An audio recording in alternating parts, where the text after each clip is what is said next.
hoje terias sido convidada a sair do avião. Homem ou mulher? O que é que tu achas? Esta história da competitividade feminina, eu acho que é muito uma história que muito mais gente ganha em alimentar do que o contrário. Madalena Abcacis. Ela não quer saber. E ela tem esta coisa que eu acho que todas nós devíamos trabalhar para, que é... Tu desapareceste. Eu estive aqui muito, muito perto de um burnout. Não venham com esse bullshit para cima das pessoas porque não é real. Como toda a gente, né, também recebe hate. E havia pessoas que me diziam coisas horríveis, porque atrás de um computador e do tipo o quê? Pá, imagina.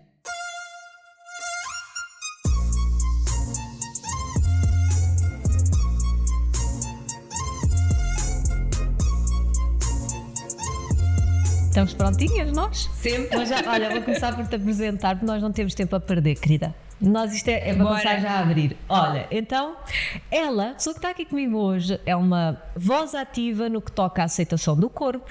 É uma mulher que não tem medo de dizer as coisas como elas são, influenciadora contra o preconceito e a favor da inclusão. Ela é a Catarina Rochinha.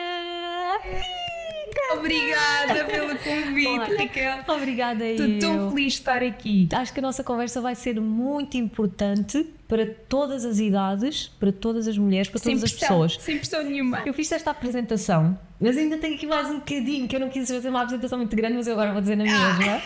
Agora quer saber. Olha, ela é uma porta-voz, embaixadora, ativista pela inclusão. Eu assim fico sem palavras. Tudo. Tens uma comunidade que te apoia e que se revê na tua mensagem. Eu noto isso, não é? Eu noto muito isso quando qualquer publicação que tu faças, eu sinto que tu tens muito, muito apoio e és a voz ativa de muitas mulheres que não têm coragem para se manifestar. Sinto isso tantas vezes, sabes? Não é? A minha comunidade é uma coisa inacreditável.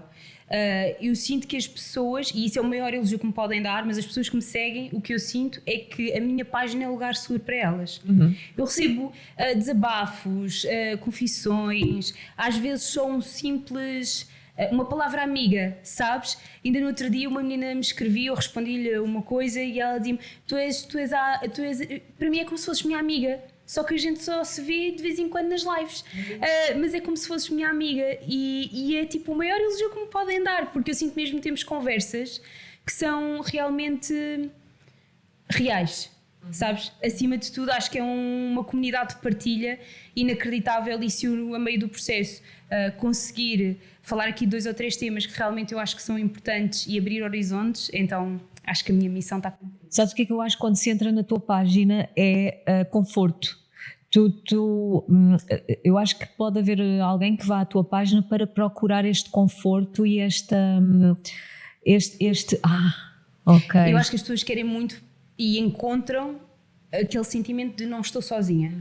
Isto também acontece noutras pessoas, porque as redes sociais, e especialmente o Instagram, a verdade é que hoje em dia já um bocadinho menos, e até provavelmente por alguma influência de outras plataformas como o TikTok, é muito mais real, não é? Muito menos Instagrammable. Aliás, conceitos como o Instagrammable e a estética e se as coisas serem muito perfeitas, nascem com o Instagram. E eu sinto que ao longo do tempo se tornou muito isso, uma montra, não quero dizer de vaidades, mas uma montra que não é real. E então eu acho que foi aí que eu me consegui diferenciar de alguma maneira, trazendo alguém que é só uma amiga e que sofre de comparação, sofre de inseguranças, que luta todos os dias para ser uma pessoa confiante, com mais conhecimento, sabes? É isso mesmo. Tudo isso, e eu acho que isso é o que nos torna a todos pessoas, não é? Completamente. Mas tu na altura, tu não, quando eu te conheci, o quê? Para aí há 5 anos, talvez, foi num evento de lançamento do Inês Rochinha, a tua banda. Foi aí que nós nos conhecemos. Acho que foi aí que nós nos conhecemos, sim. Eu adorei-te logo. Porque eu estava tipo super overwhelmed, porque eu na altura não fazia digital. Pois não, é isso. Eu não fazia de todo. Aliás, eu pouco fazia. Eu lembro da Inês dizer que eras a fadinha dela. Tão querida. Porque eu lembro-me na altura de perguntar, olha, mas só vão influenciadores? Porque eu não era, não é? E então eu estava-me ali a sentir um bocadinho peixinho fora d'água e tu lembro que foste uma das pessoas a entrar. E a gente deu-se logo assim bem, conversámos imenso, ficámos de um lado ao outro. Exato. Quando eu te conheci nessa altura, lá está, acabaste de dizer, tu não eras das redes sociais, não trabalhavas o digital. como é que apareceu esta necessidade? Não sei se foi uma necessidade, se foi uma vontade, não sei. Como é que surgiu isto de tu seres uma voz para a inclusão, para os tipos de corpos, de façam os conteúdos também muito giros, pá, de looks iguais em corpos diferentes, pá, acho isso muito giro. E do body shaming, por exemplo, como é que tu começaste a falar sobre isto? Porquê que começaste a falar sobre isto? Olha, eu na verdade, eu sempre tive, eu não quero usar a palavra preconceito, porque é muito forte, mas eu sempre tive assim, alguma resistência ao digital, porque eu cresci muito próximo de alguém muito ligado ao digital, e mesmo no núcleo de amigas e tudo, e eu às vezes pensava, olha, eu lembro-me, eu conto esta história várias vezes, que é, na altura do YouTube, logo no início havia aquela coisa de fazer room tours e tudo mais, e eu sempre dividi o quarto com a Inês, e ela queria fazer um room tour, e eu dizia, pá, tem santa paciência, eu não quero que as pessoas na internet saibam onde é que eu durmo. Nós tínhamos tipo 16 anos, 17. Não faz... Então eu sempre cresci muito com aquela coisa de o digital pode ser muito invasivo do ponto de vista da privacidade. E então sempre tive assim muito um afastamento. Entretanto, cresço naturalmente, formo-me em marketing, começo a perceber que não é bem assim, como é evidente, só os visionários como a minha irmã conseguiram ver naquela altura. E ela, Inês, um grande beijinho, porque ela é maravilhosa.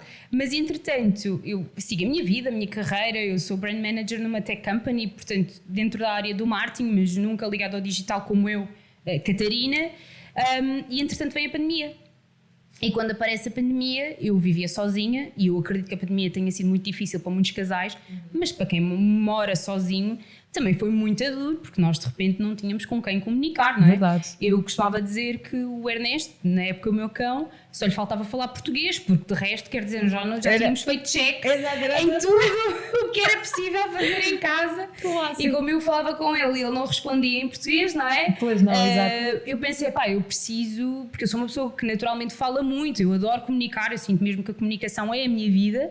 E então eu pensei, eu tenho que começar a libertar estas coisas todas que eu tenho aqui dentro para dizer, e comecei a fazer umas histórias e lembro-me perfeitamente de, opa, eu não sei eventualmente se as pessoas conseguem, se isto é relatable ou não, mas eu lembro-me de ter muito esta incerteza e o medo que as pessoas achassem, olha, agora esta tem a mania que é influencer também, ou aquela, porque nós temos sempre esta coisa da comparação, não é? Mesmo as pessoas confiantes têm isto, que é que de repente às vezes a malta acha que não.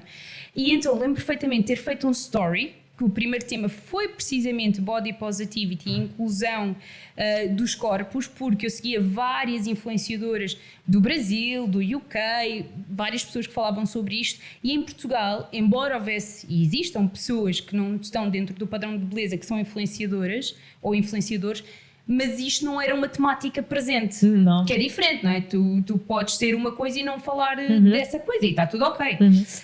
E então eu lembro-me de ter feito o story com imensos filtros, tal era o nível de insegurança, que eu hoje olho para aquilo e penso que cringe, porque é exatamente o contrário da minha mensagem, não é? Exato, no caso da tua mensagem, exato, sim, eu passei pelo mesmo. Mas repara, isto também é uma desconstrução, não é? Mas é que é assim, tu ali estás-te a pôr completamente à mercê de qualquer tipo de julgamento, e isso não é fácil de lidar. Então eu lembro, eu fiz o story com um filtro super cansado, com aquelas pestanas falsas. Imagina, nossa, que horror, hoje jamais. Beleza. Sim, exato, uma coisa assim, mas ainda por cima é mau, tipo, nem era um filtro mas daqueles. Na altura era porreiro, na altura claro. Era porreiro.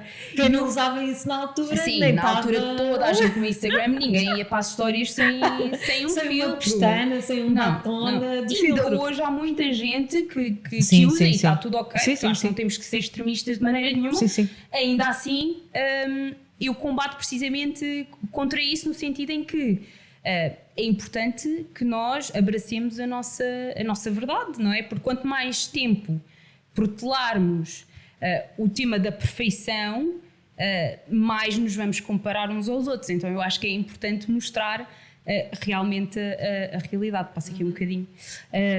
E então eu fiz a história, meti o telefone em cima da mesa da sala e fui a correr para outra divisão da casa, como se tipo, já está a divisão, não quer ver, e põe ali e passei, tipo, foi à minha vida, já não me lembro o que é que eu fui fazer, com aquela cena de se eu não estiver a ver, pronto, é como se eu tivesse lá, manda para baixo do tapete e vai correr bem. Disparate, certo? Exato. Completamente Não, só tiraste disparatada. aquilo para o mundo e disseste. Foi, agora, exato, agora escondo-me. E depois comecei a receber algumas reações, pessoas amigas, naturalmente, porque era a rede que eu tinha, não é?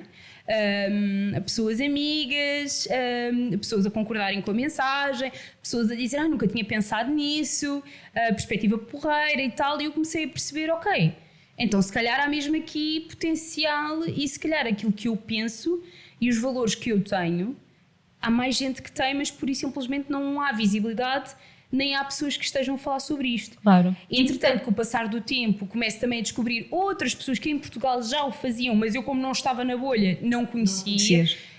A Carmo, a Catarina Corujo, que são pessoas incríveis também na comunidade. E então foi espetacular, porque realmente abriu-me aqui a mente para conhecer outras pessoas, ver outras perspectivas e começar a falar de temas que ressoam comigo e que no limite ressoam com outras pessoas também, mas não havia ninguém a falar sobre eles. Eu não sabia que tinhas começado assim sequer. A fugir para a casa de banho. A fugir para a casa de banho. É assim, lembro-me de facto, agora que falas nisso, que na altura da pandemia, do confinamento, foi mesmo quando eu te comecei a ver mais até em lives. Foi aí que tudo começou. Eu comecei na pandemia mesmo, no primeiro confinamento, que eu comecei a fazer histórias e depois das histórias passou para as lives, tanto que eu na altura nem fazia conteúdo de feed, porque eu já não tinha essa expertise, depois não sabia bem como fazer. E então era numa de, olha, deixa lá ver. Como é que... E aquilo era tudo muito mais natural, não é? As histórias e os lives. Então era onde eu me revezava mais.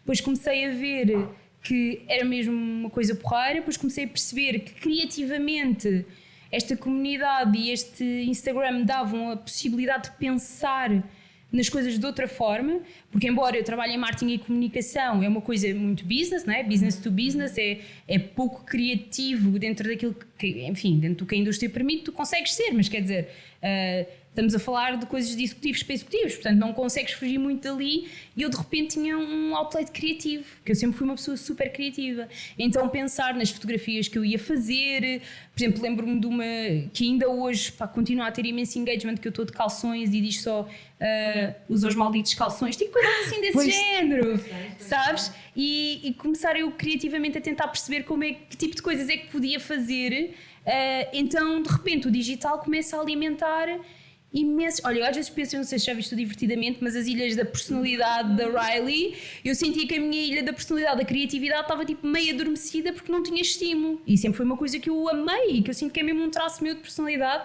E de repente ela voltou tipo a ficar acionada, e então foi do género, ok, então não só isto traz-me propósito, não só isto me traz sentido de missão, porque são realmente os meus valores, mas ainda por cima está a conseguir de alguma forma reativar layers em mim que eu já não me lembrava que tinha. E, vai ser muito fixe. Incrível. Então tem sido uma viagem incrível. E a partir daí começaste. Eu agora estou aqui com o telefone, para quem não está a ver, estou com o telefone na mão porque eu vinha à procura, que não sei se tu te lembras de uma publicação que tu fizeste, que eu acho que foi também ou também fez a tua mana, fez a Glória, não sei mais quem fez. Das maminhas. Das maminhas. De pôr uma foto com peito masculino. Exatamente. Lembras de homem? Sim. Isso nasce a propósito. Um dos temas que eu falo muito também nas minhas redes sociais é a igualdade de género. Eu ultimamente tenho aprendido que sempre que uso a palavra feminismo assusta muita gente, porque na realidade não sabem o que é que isto quer dizer, esta palavra, e portanto confundem como se fosse a sobreposição do género feminino ao masculino, e não é de todo, ok? É isso, porque tu não sentes... igualdade de género. E tu não sentes que hoje em dia, quando se fala em feminismo, porque isto começou agora a explodir há uns tempos, e então tu não sentes, é precisamente isso que é do género, oh meu Deus, lá vem esta... Quando se eu acho que há muita desinformação e as pessoas assustam-se com este chavão. Porque é importante desmistificar que este chavão não é sobre sobreposição de género algum a outro. É pura e simplesmente igualdade de género. A sobreposição, ou achar que as mulheres são mais que os homens, chama-se feminismo. Portanto, são nomes diferentes, são conceitos Exato. diferentes, mas que se baralham, e eu acho que existe aqui também uma mensagem de alguma forma de competitividade, muitas vezes, contra a sororidade e as mulheres darem a mão, e então criam-se estes estigmas e esta desinformação sobre conceitos tão importantes como este da igualdade de género, sabes? E isso é uma reflexão sobre a igualdade de género. Que é nós e o corpo da mulher está constantemente a ser regulamentado por tudo o que existe. É regulamentado do ponto de vista social, é regulamentado do ponto de vista legal até, é regulamentado do ponto de vista cultural. Nós dificilmente olhamos geograficamente para o mundo e vemos uma diferença tão grande entre homens de país para país ou de continente para continente, como vês nas mulheres. Olha, eu hoje tinha-me convidado a sair daquele avião, se eu lá tivesse. Hoje terias sido convidada a sair do avião, e não estamos a falar sequer de um país onde existem imensas restrições, ou países que têm uma base religiosa que tenham, enfim, mais regras consoante a indumentária. Estamos a falar dos Estados Unidos, não é? E portanto é gritante. E esse post é um bocadinho essa reflexão. É claro que nós estamos muito rápida a fazer isso. Eu vejo aquela notícia e do nada vou ao feed, tu já estás a falar do tema, eu disse, porra, esta rapariga é mesmo uma máquina, fogo. Não, incrível, vou-te dizer, e eu acho que isso é muito importante também. E tu seres rápida a atuar, em alguns casos destes, não é? Nesse caso serve muito também a este teu propósito, que é vamos lá falar sobre isto. É promover a reflexão no fim do dia. Imagina, eu não quero que as pessoas... O meu conteúdo não é para que as pessoas pensem todas como eu. Esse não é o objetivo. O objetivo é abrir os horizontes e que possa existir uma reflexão, para que sejamos todos um bocadinho mais equitativos. E se calhar tu se calhar até podes nem estar, alguém que possa nem estar tão aberto, sabes, a outras opiniões, outras formas, outros pontos de vista, se calhar tu podes trazer um bocadinho isso, que é, olha, então mas já pensaste...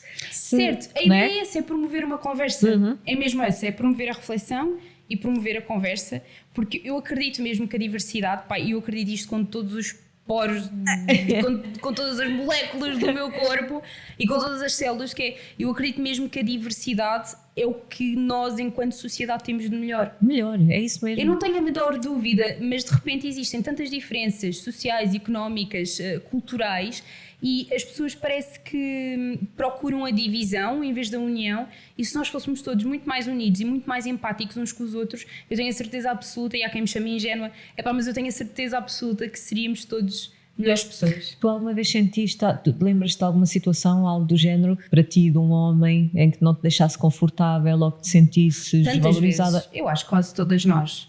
E de mulheres para ti? De mulheres nem tanto. Sabes que esta história da competitividade feminina, na verdade, eu acho que é muito uma história que muito mais gente ganha em alimentar do que o contrário. Pois é. E eu acho que também depende muito dos núcleos em que tu estás inserido.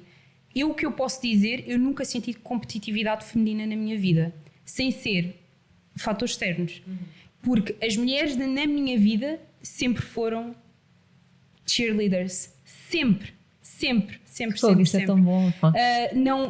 Não sinto de todo isso. É claro que já privei com pessoas que depois por alguma razão não me identifico tanto e etc, mas não sinto que em momento algum alguém tivesse a fazer claque para que eu caísse. Nunca, que é um bocadinho essa imagem que passam quando falam em competitividade feminina. Eu acho que isso é uma coisa que é muito mais alimentada culturalmente. Se nós pensarmos, por exemplo, pensas num filme da Disney, eu cresci com os filmes da Disney, há sempre alguém a competir pelo príncipe. Exato. A mulher é sempre o papel, o prémio é sempre o príncipe. Um homem. É sempre um homem. Tu vês as telenovelas, tu tens sempre um homem protagonista e duas mulheres a lutar por ele. Ou mais. Pois é. Ou mais. Portanto, eu acho que há uma narrativa generalizada culturalmente que alimenta isto, que nós temos que ser melhor que a outra porque alguém pode vir roubar aquilo que é nosso. Vai-nos tirar o nosso lugar, vai-nos tirar o que é nosso. Sim, e não é sobre isso. E não é sobre isso. Eu vejo tantas mulheres a empoderar mulheres. Eu própria sinto que sou uma mulher que empodera tantas mulheres. Eu acredito muito mais nessa narrativa do que a contrária. A verdade é que nós crescemos com a outra. Sendo completamente. E depois tem isto... socialmente, isto na vida real, como é que isto acontece? Imagina, quando tu pensas em cargos executivos, quando tu pensas em cargos de grandes empresas, quando tu pensas que para existirem mulheres no nosso Parlamento tem que existir regras e cotas de género, isto dá bem pensar, não é? Porque que é o que chamam a discriminação positiva.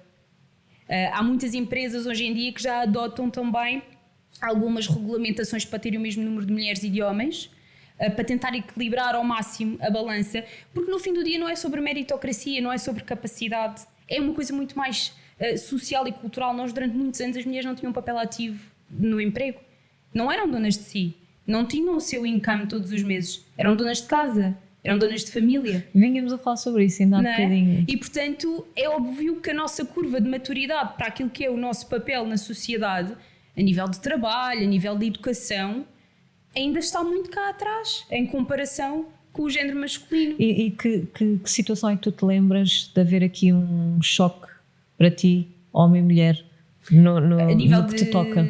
Mas sei lá, já tive vários. Olha, já tive, por exemplo, lembro-me de ser miúda, andava na faculdade e de estar numa discoteca e estar a dançar livremente e sentir que os homens automaticamente me mapeavam como um tipo de mulher dentro daquilo que é a percepção deles, só por eu estar a dançar à vontade.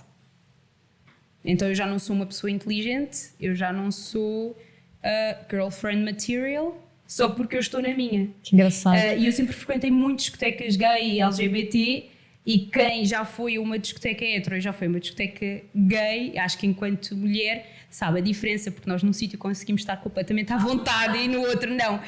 E eu acho que é aí que tu começas realmente, quando eu começo a ter essa comparação, que eu começo a sentir esse tipo de coisas. Sabes que é engraçado estás a dizer isso, porque eu não sei se foi a propósito deste podcast ou que seja, às vezes eu gostava de estar um bocadinho mais à vontade. Por exemplo, eu há uns minutos atrás acabei de dizer porra. Eu nunca disse isto nos meus stories nem nos meus vídeos, só aqui.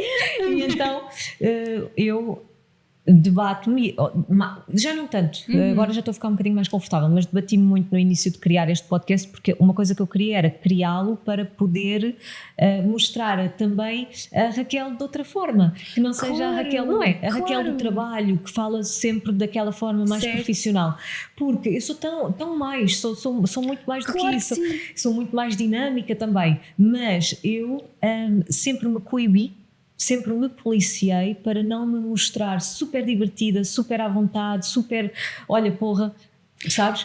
Porque totalmente entendo, porque existem normas na sociedade e regras que não estão escritas, não é? Mas que é esta conduta feminina, porque quem é uma lady tem que saber estar. E isso restringe-nos, não é? Muito. Se tu pensares que quando somos crianças os rapazes vão para o meio da lama, sujam-se, são empoderados a pegar numa bicicleta e cair, e vai, e se queres levantas-te e tal, e as meninas não, pelo menos na minha geração, mais preciosas, mais recatadas, certo, mais recatadas, mais delicadas. Há muita, eu digo isto muitas vezes, que é, o género não está longe de ser uma coisa biológica, não é? Ou está longe de ser apenas uma identidade de género por si. É uma construção social. Porque existem expectativas para o comportamento de um homem e para o comportamento de uma mulher. Portanto, está longe de ser só sem isso. dúvida. E eu sabes que a mim o que mais me preocupa até é do ponto de vista de vão achar que eu não sou se calhar uma profissional tão séria, que eu se calhar não vou ser tão competente no meu trabalho, se calhar também não posso estar assim com um certo tipo de roupa, porque eu não quero que me vejam de uma certa forma, eu quero que tenham conforto e confiança em mim, na mensagem que eu estou a passar, e eu não quero também que as pessoas depois se percam da mensagem. Então dentro das redes sociais eu sempre vivi isso, e agora estou a tentar um bocadinho estar mais confortável, sabes? Mostrar-me mais à vontade. Às vezes eu vejo, por exemplo, certos conteúdos, por exemplo, vejo uma Madalena Abcacis, que eu adoro, acho divertidíssima, acho a mulher incrível. Ela não quer saber nada, ela não quer saber, ela é e ela é betíssima. completamente. E não quer saber. Tia Helena. Ela não está Completamente. preocupada. Ou se a marca X não vai gostar, ou se a marca Não Y quer vai saber. dizer, ou se o não sei o quê. Ela é sempre ela mesma, independentemente do trabalho que faça. E ela tem esta coisa que eu acho que todas nós devíamos trabalhar para, que é, independentemente do que de tua personalidade, tu não és mais nem menos, não é? Não é por de repente, pá, como ela diz, vai Zé, e aquelas coisas, não é por isso que és menos inteligente, que és menos capaz, que és menos profissional, Isso, pá. não é nada disso, mas infelizmente é uma coisa que nós temos que viver e nem todas estamos no nível eventualmente de privilégio que a tia Helena pode ter, no sentido em que muitas de nós têm um trabalho que temos que manter, eu própria já houve uma altura que eu tive que refletir, porque eu por exemplo, eu vestia-me todos os dias nas minhas stories, e às vezes esquecia-me que tinha um trabalho corporativo. No sentido que eu não me resguardava muito. Imagina, para mim estar de sutiã é a mesma coisa que estar de biquíni na praia. Certo. E na prática é. Na prática é. Certo. Mas eu hoje em dia, quando me visto nas stories, já faço questão de tapar tipo com a roupa antes de vestir, porque uma vez cheguei ao escritório e uma pessoa virou-se para mim e disse assim: eu todos os dias sei a cor do teu sutiã. E eu percebi que aquilo estava a ter um impacto direto na minha carreira. E portanto tive que E quem te disse começar isso a foi adequar. homem ou mulher? O que é que tu achas? Sério? É. Eia, meu. Mas de uma forma tipo super tranquila e piedona. Eu acho que só torna tudo pior. Sim. Ainda. Sim. Eia, não. Sim. Eu ficava mortificada. Porque tu estás tão à vontade, estás tão confortável Eu contigo. perguntei-lhe se ele queria um igual. Acho que é a única resposta possível.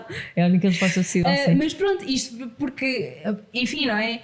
Eu também é importante balizarmos isto, que é, nem todos vimos de um sítio de privilégio em que podemos ser nós. Sim. Não é? Continuas a fazer a tua cena, Yeah. mas Tenho que adequar porque essa é a minha realidade. Eu não posso esquecer que tenho também, de facto, outra layer da minha vida, não é? Sim. E eu acho que isto também tem uma leitura positiva, que é... não é porque nós fazemos sempre as coisas de uma maneira que não podemos fazer de outra. E no fundo a vida é um jogo, nós temos que saber jogá-lo. E o que é importante é nós sabermos como nos adequarmos sem deixarmos de ser nós. Eu acho que nós só começamos a perder o jogo no dia em que nos condicionarmos ao ponto em que deixamos de ser nós. Certo. Eu continuo a ser a mesma Keita, mas se eu me puder resguardar também está tudo ok. Claro. E equilibrar as coisas. Sim, sem e dúvida. Acho que é mesmo, essa é a palavra de ordem, é encontrar equilíbrio em todas as nuances com certeza. da nossa vida. Eu, por exemplo, estou aqui a dizer que não consigo ser no meu feed tão dinâmica, tão não sei o quê, mas aquela sou eu na mesma. Claro que sim, nós temos tantas versões de nós próprias. Exatamente, mas é uma versão minha, é isso Exatamente. mesmo. Esta é outra, porquê? Claro. Porque eu não estou preocupada em passar uma informação, uma mensagem, ajudar, eu estou aqui a conversar, estou Certo. super à vontade. Acabo por... Uma coisa que eu pensava que não me ia acontecer era esquecer-me que estão aqui câmaras. Olha, eu não quero saber. Habituei-me tão rápido. Isso é tão bom. É muito bom, porque quando tu estás muito focada na conversa, acabas por te esquecer, e era isto que eu queria também. Porque assim eu consigo ser muito eu. Consegues ser, sim, É ainda isso, mais na tu. minha E conversa. são diferentes layers de nós próprios. Eu lembro quando eu fiz o meu canal do YouTube. Continuas lá? Não, És ativa? não consigo, não tenho tempo. Não dá. Claro. A pandemia de facto foi ótima para isso. Para conseguir Porque tu fazer tiveste um projetos género diferentes. assim, de podcast, uma coisa assim, conversas, tu tinhas. Era eu sozinha. Eras tu. Cheguei a ter algumas amigas como convidadas. Isso. Mas era uma coisa mais brincadeira. Eu lembro-me. Não era assim uma coisa de conversa. Podcast, Mesmo, sim. Ainda que divertida e casual não era uma coisa mais. Mas tem um esforço muito grande, não é? Produzir este tipo de conteúdo. As pessoas pedem muito um podcast e eu adorava, mas eu tenho um trabalho corporativo das 9 às 18, então é muito Então, difícil. tu és um podcast, querida. Seja sozinha ou acompanhada. Olha, agora que estamos a falar sobre isto, das redes sociais, tu desapareceste. Sim. E voltaste agora. Voltei agora. E... Agora, salve seja, agora Sim, à data há um que estamos mês. a Sim, data que mais estamos ou a gravar menos. isto, que é outubro. Sim. Precisamente por isso, eu estive aqui muito perto de um burnout, de um esgotamento. Eu não estava, eu sentia-me, e eu no outro dia falava isto com a minha psicóloga, que era, eu sentia-me um polvo com os braços todos com nós entre eles. Que era tipo, eu precisava de chegar a todo o lado com os meus 80 mil braços, ou E não os chegavas 8 a ou lado 9 nenhum. braços que um polvo tem, provavelmente. E eles estavam em nós, uns com os outros, tipo entrançados, e então eu não conseguia chegar a lado nenhum. E eu tive que escolher. Tive que fazer uma escolha, e a escolha foi: eu tenho que estar bem para poder fazer as coisas, senão isto vai de mal a pior e vai afundar tudo. Não vou conseguir chegar a lado nenhum, tinha que parar. Claro. E eu não Mas tu podia percebeste parar. isso sozinha? Sim, porque imagina, eu comecei num ciclo, já num ciclo em que não conseguia dormir, acordava à meia da noite preocupada com o trabalho e com a pressão do trabalho, extremamente ansiosa. Depois, sabes, quando tu estás num ciclo de quando tudo é importante, nada é importante, e eu ficava completamente estagnada com o nível de procrastinação máximo, a olhar para tudo o que tinha para fazer e não conseguia ter capacidade de ação para fazer nada. Era tipo, eu precisava só de dar check em alguma coisa, mas eu olhava e ficava petrificada, e depois dava por mim. Mas ao mesmo tempo por dentro estavas num sentimento de tenho tanta coisa para fazer. Total, overwhelm completamente, tanta coisa que eu tinha para fazer e não conseguia fazer nada. Depois picos gigantes de culpa, autorreflexão, mas muito crítica, sem ser construtiva, muito destrutiva, no sentido de não estás a conseguir fazer nada de jeito, não estás a dar uma para a caixa, e estás tanta, já nem é no lado, já nem é no outro, já não é nada, e começou a ser demasiado. Então eu tive mesmo que parar, não podia, por razões óbvias, acho eu, não podia deixar o meu trabalho, não é? Que é o que me paga as contas, como é evidente, e portanto eu tive que escolher, e por isso eu estive ausente do digital 3 ou 4 meses, uma coisa assim do género. Em agosto mais ou menos decidi mesmo rescindir com a agência onde estava, porque eu não queria ter a responsabilidade de sequer ter publicidades para fazer ou campanhas com as marcas que eu adoro, mas que sei que não ia conseguir cumprir. Exato. E portanto preferi, tenho que ser responsável a dizer, olha, agora Catarina não está, do que estar-me a comprometer e depois não conseguir entregar. Claro. E depois fui de férias no verão do trabalho. E foi assim, aquela manhã de agosto em que eu acordei, não tinha nada, sem ser eu. Ai, tão bom. A minha família e a minha namorada, foi tipo... A melhor coisa. Foi. E acho que foi aí quando começou o processo todo. E nesse dia, a minha irmã disse-me que estava grávida e que eu ia ser... Ai meu Deus, Nossa Senhora! Imagina, foi tipo... Ela está grávida, pá, coisa boa. Eu sou, meu Deus, este dia não podia ser melhor. Não é? Que é tipo, não tenho responsabilidade. Quer dizer, depois pensei, agora vou ter uma grande responsabilidade, vou sentir. Exato. Não, toda uma responsabilidade, tens que levar ao parque. Exato. Mas no sentido de que senti que começou o meu processo de healing, de cura, não é? Bem, não é? Talvez seja uma palavra forte, mas quando é que tu começaste com a psicóloga? Também estou curiosa, tu disseste ainda há bocadinho. Já antes disto? Há muitos anos. Ah, tá. Há muitos anos. Eu sempre estive in and out de coterapia, já fui acompanhada por vários profissionais, eu acho que para aí desde os 17 anos. Não sabia. Entre ir e voltar. Mas sim. Tens que encontrar o certo para ti também, não? É isso, difícil, é muito difícil. Já tive várias ao longo do tempo, e é difícil, mas quando encontras é incrível. E o processo terapêutico tem-me ajudado muito na minha Podemos vida. falar, recentemente foi o dia da saúde mental. Foi. E tu fizeste também uma publicação sobre isso, claro, ela está sempre em cima do acontecimento. Podemos falar um bocadinho sobre isso, porque não estava planeado, mas eu também não sabia que tu andavas que tu eras seguida nessa parte. Sim, e eu acho que hoje em dia já se começa cada vez mais a ter atenção a isto e a perceber que um psicólogo ou até se calhar um psicoterapeuta também não são para pessoas doidas. Não são as pessoas doidas que vão procurar.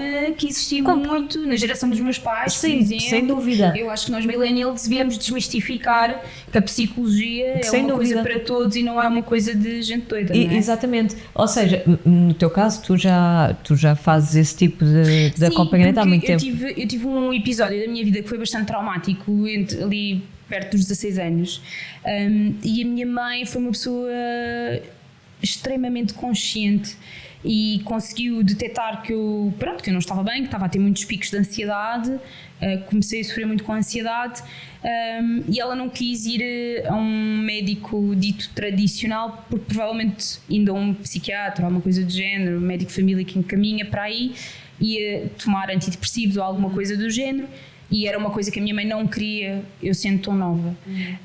E então na altura a minha mãe é assim uma pessoa muito energética. Que bom, pai, não é? E levou-me a um sítio de terapias, nomeadamente acupuntura, reiki, esse tipo de coisas. Portanto, a minha primeira experiência com qualquer tipo de terapia nem sequer foi terapia tradicional de psicologia. E aquilo na altura ajudou-me imenso, mesmo. Eu não sei se era por um momento em que eu refletia, soltava energias negativas, mas o processo de psicoterapia também é muito sobre isto, mas através da conversa, e depois naturalmente os psicólogos são pessoas altamente capazes, ok? Não estou a comparar, são coisas diferentes. Sim, claro, são coisas diferentes. Mas que te ajudam no processo terapêutico a chegar a determinados sítios. Aqui era uma coisa que me trazia algum alívio mais no momento, do ponto de vista de relaxamento, acalmar, e como era uma coisa muito associada à ansiedade e a picos de ansiedade, aquilo ajudava-me muito a acalmar. E depois, mas no fundo precisavas de ferramentas para depois conseguir manter exatamente. essa... E eu senti essa falta, não é? Porque aí tu não tens isso. E depois, anos mais tarde, já nos meus 20, comecei sim a ser acompanhada por psicólogos. E a última que eu tive, que durou 3 ou 4 anos, sim, livre a minha vida, acho, de certa forma. Calma, eu não quero não, aqui, sim, não foi nisso. Exato, não foi nisso. Não, mas a qualidade de vida. A qualidade de vida, no sentido de descobrimento. Eu, para mim, a terapia tem sido sinónimo disso ao longo da minha vida. É um momento de descoberta inacreditável, e de desbloquear o potencial que nós muitas vezes achamos que não temos também. Isso é muito bom, e tem sido uma viagem incrível, porque permitiu-me desbloquear aqui muitas coisas, permitiu-me perceber porque é que eu reajo de determinada forma a determinadas coisas, e por isso é que naquele dia eu acordei e disse: ok, isto não está a dar, eu estou a chegar a um limite e eu vou escolher. Porque é uma escolha minha estar no digital, porque é uma escolha minha ir trabalhar para esta empresa todos os dias, porque é uma escolha minha se eu paro ou se eu continuo. A questão é que muitos de nós deviam parar quando começam a existir algumas bandeiras, e nós normalmente já só paramos quando estamos no limite, e eu fiz exatamente isso, que é quando estava a chegar ao limite é que eu parei. Eu acho que isto é super... Imagina, hoje, não é? Tu convidaste-me para vir, eu moro no Algarve, nós estamos em Correios. Eu nem estou a acreditar que tu vieste do Algarve para estarmos aqui a gravar hoje. Claro que sim. Foi uma escolha minha. Claro. Entendes? E eu podia ter escolhido o contrário, que era não vir. E estava tudo bem também se essa fosse a minha escolha. Eu felizmente consegui vir. Fiz, porreiro. Mas eu podia ter escolhido não vir. E era legítimo também. Porque quando colocado na balança, se eu não viesse, ia ter mais vantagens para mim certamente do que vir. Ou então até podia não ter, mas alguma coisa me estava a limitar. E foi esse tipo de limites que eu aprendi muito a trabalhar em terapia. Estou-me a lembrar de um exercício que a minha psicóloga Marta fazia, que era folhas A4, e ela dava-me, imagina, 5 folhas A4, eu tinha que escrever em cada uma grande os 5 temas que me estavam a apoquentar, de alguma forma, ou que me estavam a tirar mais energia, ou estavam a criar mais ansiedade, ou que me preocupavam grandemente.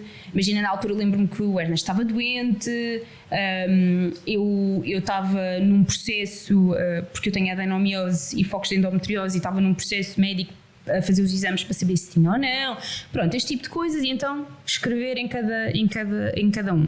E depois metia na ordem, assim, no chão, do que me preocupava mais naquele momento para o que me preocupava menos. E ela passar tipo 4 semanas, 5 semanas, eu nunca sabia quando é que era. Metia, e eu olhava e ria-me. Porque já não tinha nada a ver. E aquilo que me estava a tirar o sono, de repente, passado 4 semanas, tinha relevância 0. Vê lá. Nem era um tema já na minha vida. Pois, estás a ver. Mas lá está, porque tu vais aprendendo e depois vais aprendendo a relativizar as coisas. Este exercício ajuda-me imenso a relativizar as coisas, porque as coisas às vezes nós estamos tão miúpes sobre elas, não é? É isso. Que parece uma coisa gigante, e esta capacidade de gestão emocional e este aprendizado que te vai trazer é precisamente isso, é trazer alguma calma, trazer alguma foco naquilo que importa. Sim, e saber quando tens que dar um passo atrás e ver as coisas um bocadinho mais longe. É isso, olha, é só isso, é mesmo. E eu recomendo a toda a gente. Sabes que eu acho que é bom quando há sítios onde se pode falar sobre isto. Sim. À vontade, não é? Porque se calhar há muitas pessoas que, tal como eu, adiam, gostavam, sabem que podem tirar, mas estás com algum problema? Não estou com problema absolutamente nenhum, estou feliz da vida. A minha questão é essa, sabes? Nós não precisamos ter problema para fazer terapia. Talvez haja alguém que esteja a ouvir isto e que lhe falte dar aquele passinho, exatamente, ou que tenha ali...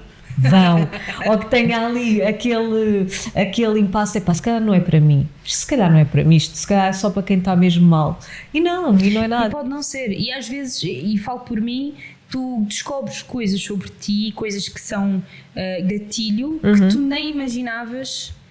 Sabes o que é que eu acho? Se calhar, não sei, corrijo-me, mas se calhar isso também pode ser útil para tu melhorares os teus relacionamentos, o teu relacionamento em casa, com a tua família, com o teu marido, com o teu namorado, com a tua namorada, o que seja.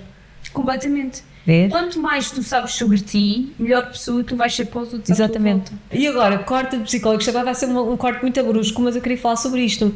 Corte de psicólogo para... Tu há uns tempos atrás, já não me lembro quando foi, mas sei que há uns tempos atrás tu começaste aí num processo de mudança também, física, em que perdeste imenso peso na altura, reduziste muito o teu peso e chegaste a falar sobre isso também. E uma coisa que eu queria falar contigo agora era sobre isto, que é, ok, mas ela fala do body positivity e aceitação e tens que gostar de ti como tu és, então porquê que ela foi perder peso? Então ela não estava bem. Isso não tem nada a ver uma coisa com a outra. Não tem nada a ver. Cuidares de ti. Claro. Vamos falar sobre isso. Vamos falar sobre isso. Vá, fala. Eu acho que há aqui um grande tema que tem que ser desmistificado, que é as pessoas, de forma geral, acharem que quem defende movimentos de corpo livre, body positivity, body neutrality, todos estes movimentos que o que dizem é que nos devemos aceitar como somos e devemos celebrar o nosso corpo, que não tem nada a ver com sermos contra mudanças. Não é isso que as pessoas estão a dizer. O que as pessoas estão a dizer é que o teu valor, o meu valor, o valor da minha mãe, da minha avó, do meu pai, de um filho que eu tenha no futuro, não tem nada a ver com o seu aspecto físico, com a sua idade, com a cor dos olhos, do cabelo, com a sua etnia, nada. É isto que estes movimentos dizem. Não é por uma pessoa estar extremamente abaixo do peso por alguma razão, porque tal como há pessoas que têm dificuldade em emagrecer, há pessoas que têm muita dificuldade em engordar e que também elas estão alienadas daquilo que é o padrão da beleza. Elas vão a uma loja e não têm a roupa. Olha, houve uma altura da minha vida em que comprava o número 32, calças, por exemplo, o número 32, ou XXS também, e a minha mãe tinha que me apertar ainda as minhas roupas. E é sobre isto, é sobre olharmos para a sociedade e dizermos assim, olha, nós não temos todos o mesmo não conseguimos tamanho. Todos caber num S, num M e num L. É isso. E a roupa, vamos lá balizar isto, a roupa serve para nos vestir. Não somos nós que temos que caber nas coisas. E ao longo do tempo e das décadas e esta construção cultural, porque o padrão de beleza é uma construção cultural. Eu estive na Ásia, especificamente na Tailândia, e todas as pessoas, eu vi imensas pessoas, imagina a malta tipo do Japão, da China, na praia, completamente tapadas e de guarda-sol para não se queimarem. E nós, europeus, ali, bronze. Bronzeio, para ter esta cor Beyoncé. Exato. Não é? Aquele bronze dourado maravilhoso. Lembro-me de fazer uma massagem e uma das raparigas que estava a fazer massagem só dizia, ai, a tua pele branquinha é tão linda, e eu olhar para a dela a pensar, oh meu Deus, tu tens um tom caramelo maravilhoso. Exato. Portanto, porquê? nos países asiáticos, as pessoas que têm a pele mais morena são as pessoas que estão associadas a uma classe social inferior. São as pessoas que trabalham no campo. A realeza não apanha só. E então isto é um estigma e um preconceito cultural que continua até os dias de hoje a perdurar. E, portanto, as pessoas querem ter uma pele extremamente branca. O país, acho que não tenho bem a certeza desta estatística, mas depois também podemos ver. Exato. Penso que é o Japão, que é o país que mais consome produtos de clareamento de pele. E nós aqui temos montes de solários. Portanto, o conceito de beleza e daquilo que é belo é uma coisa. É geográfico, é social, é económico, é tudo menos aquilo que nós achamos que é uma construção. Exatamente. É 100% uma construção. E é esta mensagem que eu quero que as pessoas saibam e que se sintam empoderadas por ela, porque eu vou dizer uma coisa, eu aqui, sei lá, talvez há 2-3 anos, eu estive num evento com uma marca que eu amo, que é a Dove, e que faz um trabalho extraordinário. Estiveste, eu lembro disso. Em desmistificar estes temas, e nós assistimos ao testemunho de 3 miúdas, adolescentes. Uma delas com uma tentativa de suicídio em cima, com 14 anos, porque era gorda. Outra menina, que era a única menina adolescente numa terra no Alentejo, remota, algures, que tinha a pele escura. Era a única naquela cidade. E como ela se sentia completamente alienada daquilo que é a normalidade e o padrão daquela região ou naquela zona, ou o que é.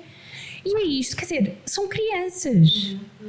Não é? Sem dúvida, e isto tem um peso muito grande. Eu nem sabia para que lado é que me havia de virar, se chorava, não sabia o que é que havia de fazer. Depois também não queres.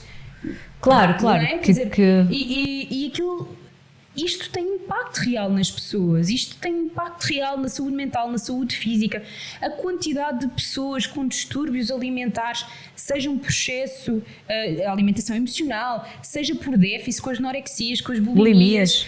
Os anos 90, que eu cresci com os anos 90, as modelos Kate Moss, etc. Extremamente magras. Era uma coisa completamente enaltecida, com montes de problemas de saúde associados, passavam dias e dias sem comer. Nós crescemos, eu não sei se tu cresceste, mas eu cresci com America's Next Top Model. Sim. Sarah Banks. Brutalíssimo. Havia pessoas que eram consideradas plus size e eram pessoas completamente dentro tipo, daquilo que é saúde. Ou melhor, não quero dizer isto, é dentro daquilo que é considerado, se calhar, o IMC perfeito de alguém. Vi há pouco tempo um excerto de um desses episódios em que estavam a arrasar, ela e outra pessoa do júri, a arrasar completamente uma rapariga que hoje em dia eu olhei para ali e pensei, como é que é possível? Perfeita. Que perfeita, que ar saudável que ela tem. Não, ela ali era considerada plus. Sim, é surreal. Estamos a falar de pessoas que vestiam o 38 serem consideradas plus size. Mas chocou-me muito ver uma mulher a falar assim para outra. Mas nós na altura isso era normal. Era normal. Não chocava. Não chocava. E, portanto, por isso é que é importante refletirmos sobre os temas. Porque não é porque as coisas sempre foram feitas de uma maneira que de repente não podem ser feitas de outra. E não é porque tu defendes uma coisa que não podes defender a tua saúde também, ou o teu bem-estar físico, emocional, o que seja, ou queres te ver numa versão diferente. E portanto estes movimentos não têm nada a ver com ser contra alguma coisa. É exatamente o contrário. É incluir as pessoas e dizer-lhes que o valor delas, a presença delas faz sentido, tem valor. E não é pelo seu corpo, ou pela sua aparência, pela cor da pele, dos olhos, ou pela altura, ou pela idade. A mesma história, especialmente as mulheres e a idade. Nós pensamos no George Clooney e é charmoso. Tu pensas numa mulher com a mesma idade que o George Clooney e se tiver o cabelo branco, nunca pôs botox, nunca fez não sei o quê. Desleixou-se. Ai, está com um aspecto pesadíssimo. Está velha. Se for alguém que até faz cirurgia plástica, que até faz isto, faz aquilo, no pescoço e nas mãos é que se vê a idade que tem. Pois é. É verdade, é isso que dizem. Ninguém, nada. Ela está com aquela cara, mas olha-lhe para as mãos. É isso, é isso. Também já tem não sei quantos Vá, liftings. é tão. Portanto, é assim, nós Pô. nunca devemos É muito duro. conseguir agradar toda a gente. E, portanto, o que eu digo às pessoas, e quando perguntam também sobre a minha mudança, eu digo sempre assim: vocês, antes de tomarem qualquer decisão, reflitam sempre se é que se estão a fazer por vocês ou se estão a fazer por fatores externos. Essa é que é a questão. Eu ter emagrecido, eu emagreci realmente, porque eu engordei. Eu não sei se as pessoas não me conheciam antes da pandemia. Isso. Mas eu engordei 25 quilos durante a pandemia. Eu em 3 anos eu engordei bastante. E se eu me sentisse bem daquela maneira, estava tudo ok. Mas aquilo não é o peso que eu me sinto bem e que eu até me reconheço eu cata. Aquilo foi uma coisa nova para ti. Não Aquilo- foi nova para as pessoas não. que te acompanhavam. E imagina, não foi novo de tudo, porque eu toda a minha vida, Oscilações de peso? Sim, muitas, sempre. Eu completamente fator yo-yo, mas eu nunca tinha tido tanto peso. Pois, é isso? Nunca tinha chegado àquele peso. E está tudo ok em quem tem esse peso. Aqui não queremos estar a ser trigger nem Nada negativo para disso. ninguém. Estamos a falar de ti. Exatamente. Não, e está tudo certo. Que é, nós não é por nós acharmos, ou eu achar que a diversidade é o melhor que nós temos, e por eu reconhecer que as pessoas não valem nem mais nem menos pela sua aparência, que não quer dizer que se me apetecer porque tenho uma ruga no meio da testa, que eu não posso ir fazer uma agulha de botox. Não tem nada a ver com isso, não é isso que eu estou a dizer. Exato, é O isso. que eu estou a dizer é reflitam sobre os padrões de beleza e sobre as pressões estéticas que existem antes de fazerem alguma coisa, porque há pessoas que não estão a fazer porque Tu elas estás querem. a fazer para quem? É para ti? Estão a fazer porque toda a gente faz. Exatamente. E porque para serem aceitos têm que ser assim, e porque se comparam com o vizinho e o vizinho é assim, e depois eu vou ficar para trás e não vou ser tão bonita e não vou ser tão aceite e ninguém vai gostar de mim e não vou casar e não vou não sei o quê. Epá, desliguem disso, porque não é sobre isso. Não Exato. é sobre É isso. sobre Agora, ti, é sobre tu se fazeres tu não para estás ti. bem, não é? Porque, por exemplo, às vezes as pessoas, e eu cheguei, como toda a gente, não é, também recebo hate, e havia pessoas que me diziam coisas horríveis, porque atrás de um computador e de um Tipo o telefone quê? são muito... bem, imagina, que eu lembro-me uma vez, a propósito de quando eu estava mais gordinha, que me diziam porque com o teu índice de gordura visceral não deve faltar muito para teres um ataque cardíaco. Esta pessoa nunca me viu na vida, nunca viu umas análises minhas, nunca sabe lá qual é que é a minha gordura visceral. A gordura visceral é aquela que está à volta dos órgãos, para contextualizar. Mas E se quer estivesses dizer- também altamente inchada por alguma razão, ou por uma medicação, ou o que E se seja. eu tivesse uma patologia? Exatamente. Se eu estivesse a passar por um momento... As pessoas não sabem. Exatamente. As pessoas não sabem, não é? Portanto, e essa é outra. Não comentem o corpinho de ninguém, faz favor. Isso tu dizes Isso tanto, é- eu gosto tanto, eu Opa, gosto muito não, disso. Não é? Eu Quer não dizer, ponho- já não estamos aí. Estamos em 2024. Olha, ainda há pouco tempo me fizeram isso, é uma coisa que eu sempre lidei a minha vida toda, mas realmente eu também sou aquela pessoa que diz, não, bora não falar sobre isso, bora não dizer a uma Porque pessoa assim, que tu estás mais podes- gordinha ou mais magrinha, que estás muito magra. Se tu queres elogiar, elogia. Isso. Se não for para elogiar, está calado. E, desculpa, é mesmo assim, não digam nada. E elogiem sempre, porque isto é outro tema que eu meto muita confusão, que é as pessoas usarem características físicas como emoções. Estás tão gira, estás tão magra. Uau! Já percebi, sim. Estás tão gira, estás tão magra. Ai pá, hoje estou-me a sentir gorda. Ninguém se sente gordo, mas tu és ou gordo ou és magro. Exato, podes Ninguém sentir se sente inchado. gordo. Podes estar inchada, Yeah. estou menstruada e tal, Exato. estou inchada. Isso é uma coisa. Fartei-me de Mas eu comer. já ouvi imensas pessoas a dizerem assim: ai, credo, agora íamos. Ai, também está no sítio certo, olha, é a conversa certa. Que ai, estas calças fazem-me gorda. Não, Pois Ana, é. isso tu não és gorda, Pois as é. calças não te fazem Não- gorda, não te é? vão fazer vamos, isso. vamos lá balizar expectativas. E é isto faz muito parte desta cultura de Mas completamente. estética. Eu vivi com isso até hoje, quase, praticamente. Mas, por exemplo, E eu também vivo de certa forma, não é? Eu Claro. não sou imune, eu por ser uma pessoa que eventualmente está mais desconstruída em relação a estas coisas, não quer dizer que eu esteja imune a isto. Eu às vezes sou hipócrita, às vezes. No sentido em que eu muitas vezes eu defendo uma coisa, mas eu própria caio lá embaixo no fosso, porque isto é sistémico, isto é cultural, é isso mesmo. não é? É só E- isso. E às vezes acontece. E Até às porque é vezes o eu caminho tô- mais fácil às vezes. Sim. Ai, estou Vitimizarmos um bocadinho, não é? mas também rapidamente Sim, claro que sim. dá-te o clique e sais dali. E isso é que é importante, Claro. não é? Nós termos essa capacidade. Agora, Claro. toda a gente tem altos e baixos. Portanto, mesmo as pessoas que têm, se calhar, isto um bocadinho mais desconstruído, todos estes temas, ou que eventualmente até têm mais confiança, também vão ter dias maus, também vão ter dias que não vão estar com a autoestima lá em cima, vão ter dias que, por fatores externos, se vão repreender, entre aspas, ou sentirem-se mal, mas o importante é lembrarmos que isto não...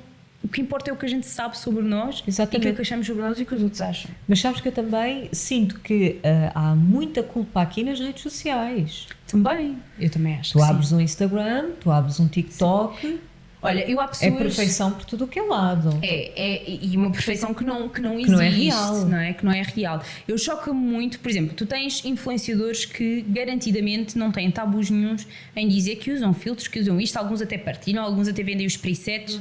Eu prefiro todos os dias da minha vida essas pessoas em que dizem, olha, sim, mas é assumido. E não te compares porque isto não é real. By the way, até se quiseres fazer igual, se é o melhor comportamento do mundo, no meu entender, não. Mas quem sou eu para julgar? Desde que as pessoas sejam transparentes.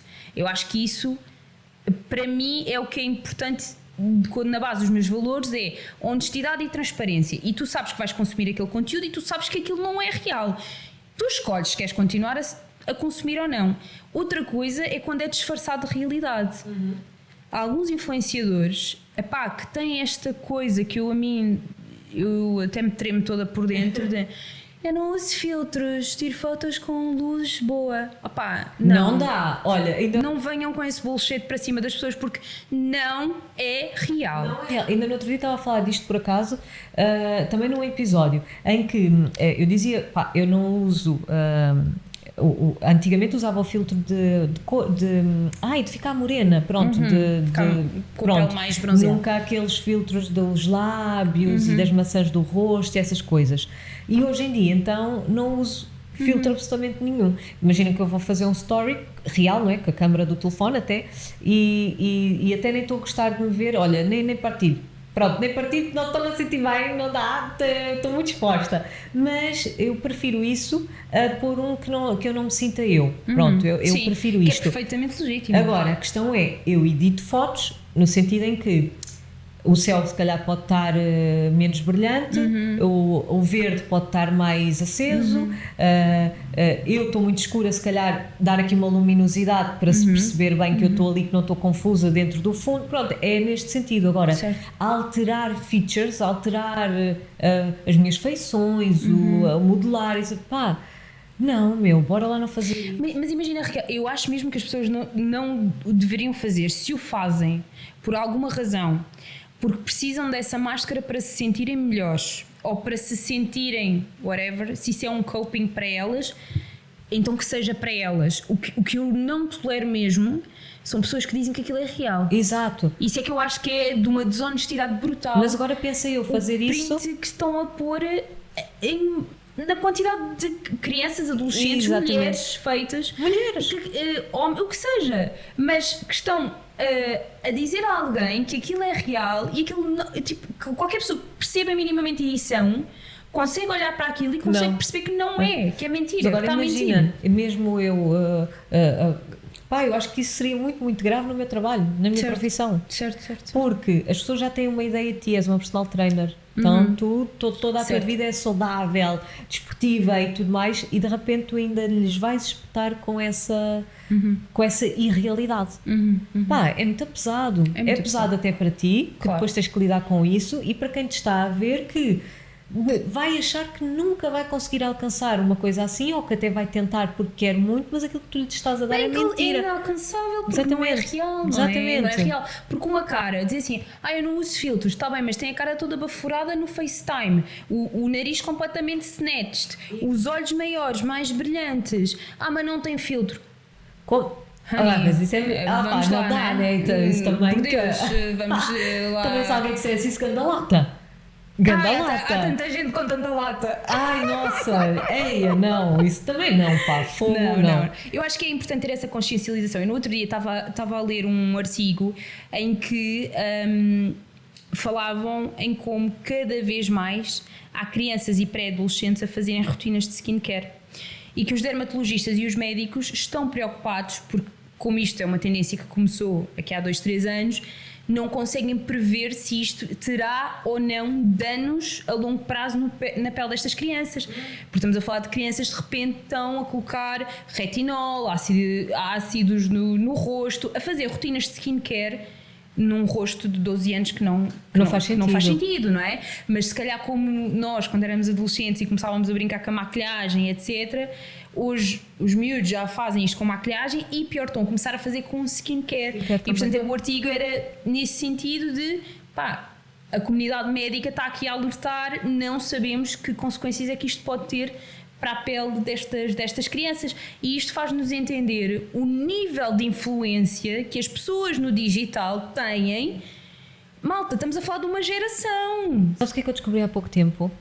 Agora mesmo, há dias atrás, um podcast a que fui convidada até. Fiquei a descobrir lá, parecia eu uma parva, uma ingênua, quer dizer, que eu que lido com estas histórias do corpo, eu não sabia disto, que é crianças, miúdas, novinhas, tipo, sei lá, deve ser ali na casa dos 13, 14, 12, que já têm preocupações com o corpo. What? Sim. E eu completamente fora disso, completamente out, eu na minha cabeça, entendi lá. Completamente, e com imensas inseguranças. Sabes que eu com essa idade já tinha inseguranças. Sabes porquê?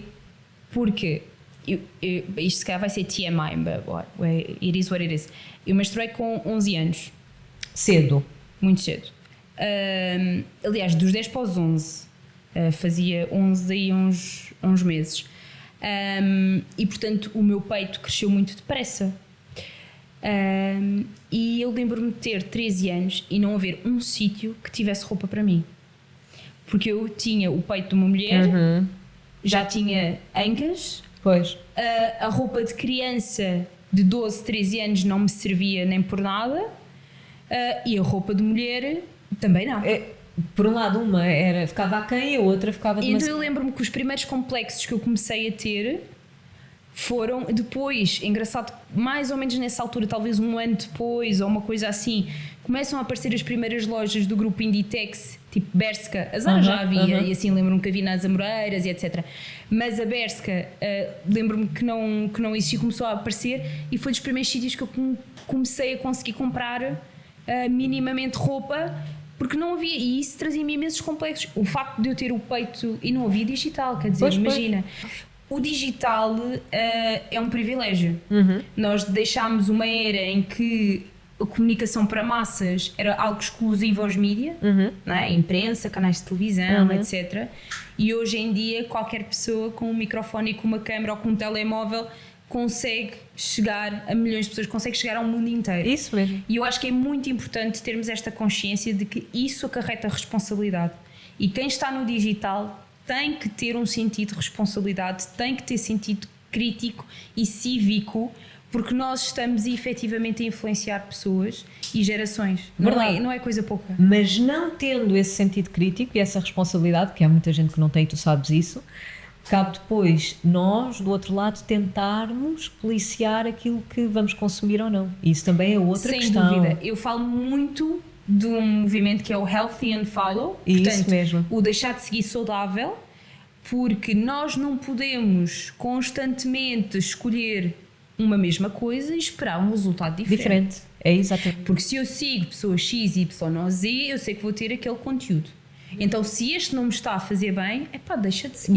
Deixa ir, exatamente. Portanto, eu acho que é importante colocar na balança, não é? Que é, ok, eu tenho responsabilidade até um certo ponto, mas quem consome também tem essa responsabilidade. E no caso de pessoas que não têm idade para ter esta reflexão, cabe também aos pais educarem estas pessoas, que ainda pequeninas, mas não deixam de ser pessoas, de lhes providenciar aquilo que é a literacia digital mínima e básica para se poderem navegar. Porque se têm, enfim, se lhes é dada a oportunidade de navegar na internet, têm que saber como fazer, não é? Tem que haver regras. Tem que haver regras. E, portanto, é muito importante as crianças e os adolescentes estarem consciencializados para isto e que os pais percam tempo a consciencializá-los para isso, porque sem dúvida que daqui para a frente cada vez mais a vida vai ser digital. Sim, sem a menor dúvida. Sem a menor dúvida. Eu sinto que nós podíamos ficar aqui mais 3 ou 4 horas. Todas.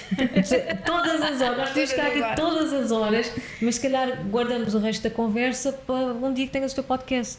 Olha, Não porque era? não? Porque sim, não? sim, claro que sim. Toda tu eu gritas. adorava, eu quero muito fazer acontecer, pode ser que aconteça em Toda tu 2025. grita, é isso, Vamos toda tu ver. gritas podcast. Mulher, tu tens muito Eu que podia estar dizer. a falar horas. Horas! Olha, e sabes o que mais?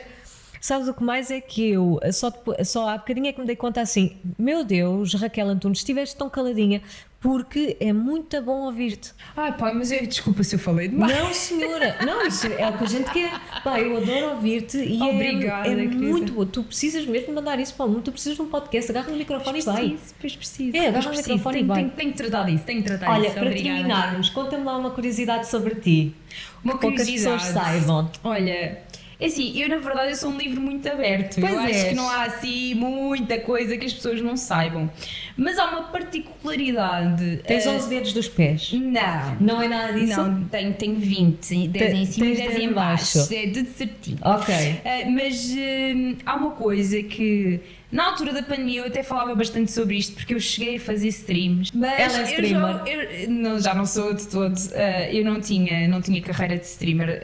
Lembro-me de um episódio que fui jantar fora. Cheguei naquela altura que os confinamentos estavam tipo in and out. Aham. Cheguei já com um copinho de vinho a mais e fui-me pôr a fazer um stream na Twitch a jogar. Calma, não é? Porque o stream é sobre alguma coisa. É que eu jogo PlayStation, eu jogo Fortnite. Nossa, esse não é aquele dos eu jogo tiros. dos tiros dos miúdos, portanto eu estou sempre a levar abadas de crianças com 10 Porque isso joga-se com outras pessoas, né? Com Com outras outras pessoas. Playstations. Sim. A velha aqui a falar. É multiplataforma, portanto podes jogar até no telemóvel. sim. Pronto. Ok. Dá em todo o lado e A as pessoas avózinha está a jogam do mundo aprender. inteiro. Pronto. Ai, que engraçado.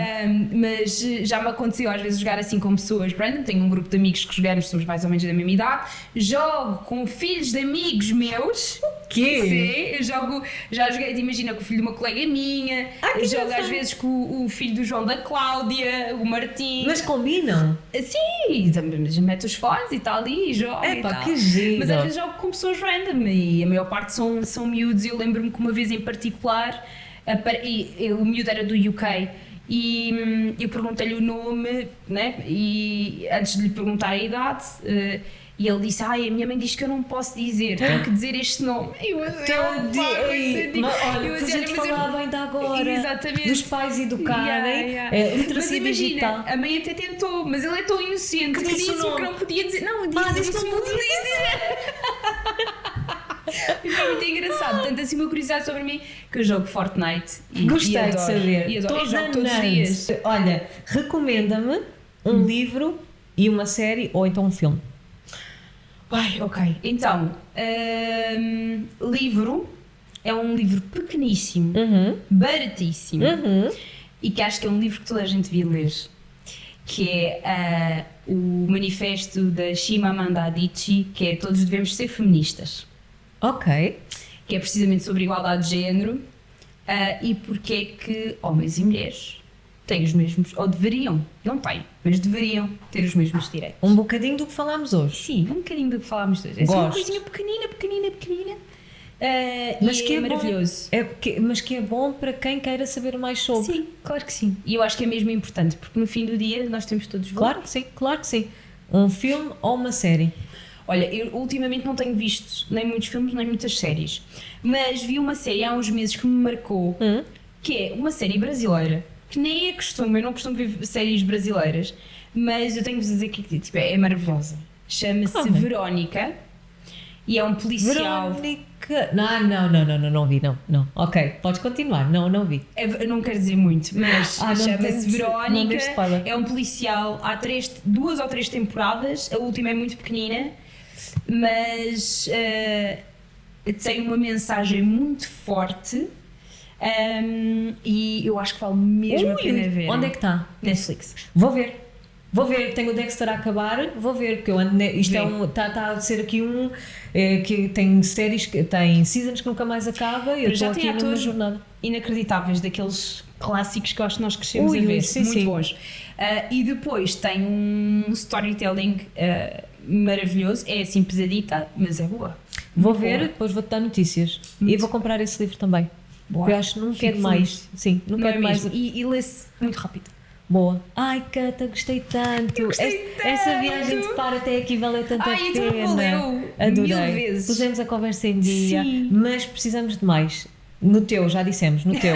Boa, tá combinado. Vamos Tá ao teu. combinado. Epá, gostei mesmo, obrigada. Obrigada, Raquel. Obrigada pelo convite. Malta, este episódio de Olha Quem Pode vai estar no Spotify e no YouTube, portanto é só irem lá para ouvirem tudo. Não sei porque é que eu estou a dizer isto no fim. Porquê que eu digo isto sempre no fim? Não faz sentido, obrigaram-me a dizer isto e agora não paro de dizer isto quando as pessoas já viram, se elas já viram, Exato, já já sabem onde é que sabem. está. Exatamente, isto é dito. Não sei porque que é. Exato, no início. Corta.